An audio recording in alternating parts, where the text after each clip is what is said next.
नमस्ते, मी रमेश मुकादम. ग्रामोदय विचार माध्यमातून आज बिहार या ठिकाणी झालेल्या मतदानाच्या संदर्भात बोलण्याचा प्रयत्न करणार आहे. व्हिडिओ आवडला तर लाईक करा, सबस्क्राईब करा आणि फॉरवर्ड करा.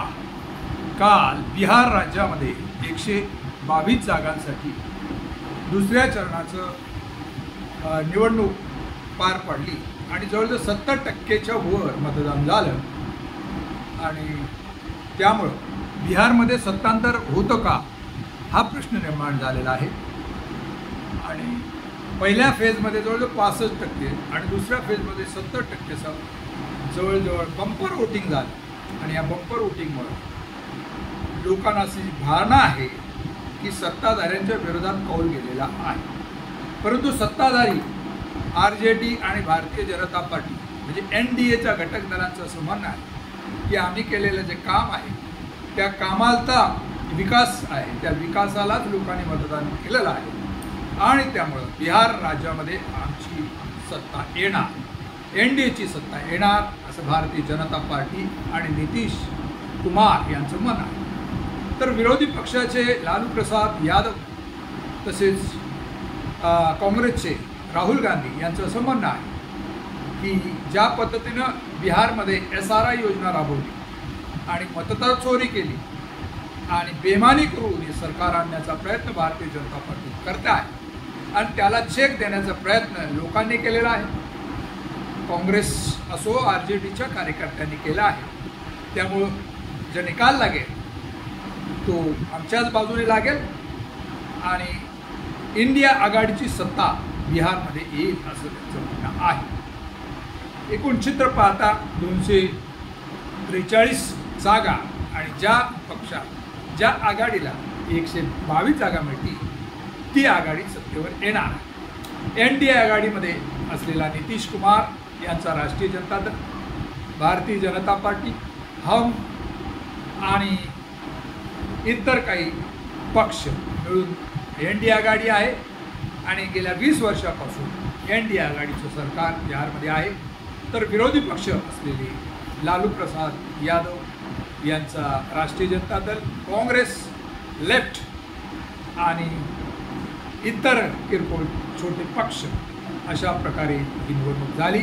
त्याच्यात बहुजन समाज पार्टीनं आंबेडकरवाद राबवण्याच्या दृष्टीनं आपले 145हून अधिक उमेदवार उभे केले होते आणि त्यातील 6 ते 7 जागा ते निवडून येतील असं त्यांचं पुराण. तशाच OAC यांचा MIM पक्ष त्याने देखील सीमांचल भागात म्हणजे उत्तर प्रदेशच्या लगत असलेल्या भागामध्ये जवळजवळ 15 सीट्स उभ्या करून जोरदार लढत दिलेली आहे आणि त्यांचं म्हणणं आहे ते पण 5 ते 6 जागा मिळतील असं एक चित्र आहे. परंतु मोदी मीडियाद्वारे की जी काही सर्वेच्या आहेत जवळजवळ 7 ते 8 सर्वे आहेत त्यांनी सर्वांनी NDA आघाडीला 145 ते 150 जागा मिळतील म्हणजे बहुमत मिळतील असा आकडा दिलेला आहे.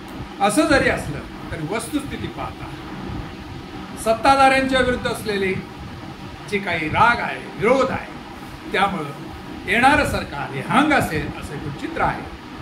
NDA आघाडीला जवळजवळ 110 ते 115च्या आसपास मतं किंवा आमदार त्यांचे निवडून येऊ शकतात.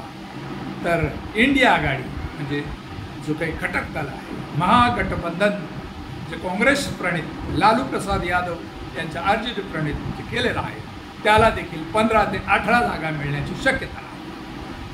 आणि बहुजन समाज पार्टी जे आपले जनाधार आहे त्याला 5 ते 6 जागा मिळण्याची शक्यता आहे.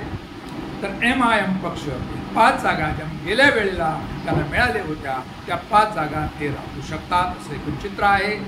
हम पार्टीला 1 ते 2 जागा किंवा जनसुराज्य पक्ष जो मोठ्या गाजत वाजत निघालेला होता त्याला जवळजवळ 2 ते 4 जागा मिळतील अशी अपेक्षा आहे. आणि एकंदर हंग पार्लमेंट येण्याची शक्यता आहे. विधानसभेमध्ये कुठल्याच पक्षाला बहुमत मिळणार नाही हे 14 तारखेच्या निकालात दिसून येईल. तर सामाजिक परिवर्तन ही बिहार राज्यामध्ये होईल आणि भारतीय जनता पार्टीची जी काही अघोषित आणीबाणी आहे ती कुठेतरी रोखण्याचं काम बिहार राज्यातनं होईल आणि भविष्यामध्ये देशामध्ये परिवर्तन होईल अशी अपेक्षा आहे. या संदर्भात आपलं म्हणणं काय कमेंट्स करा आणि माझा व्हिडिओ आवडला तर लाईक करा. सबस्क्राईब करा आणि फॉरवर्ड करा. जय हिंद, जय महाराष्ट्र, जय भारत.